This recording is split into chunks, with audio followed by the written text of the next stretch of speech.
Hey, this is Max with PyroWorks 365, and today we're going to be demoing the Ferris Wheel. I'd like to tell you the brand of this, but honestly, I don't see a brand on the box. So I guess I will not be doing that.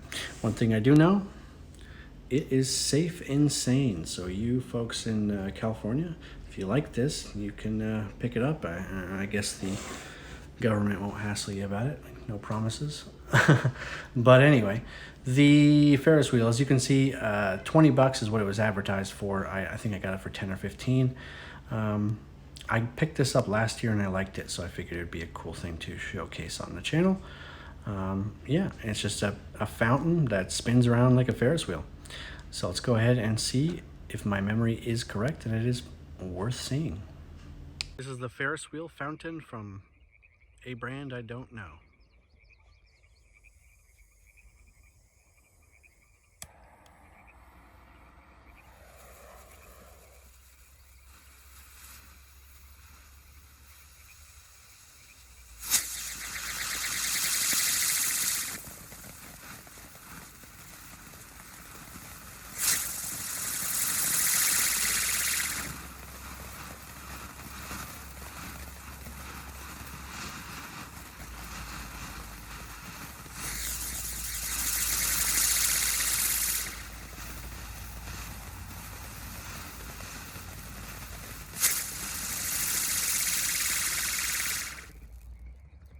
It barely hung onto the box.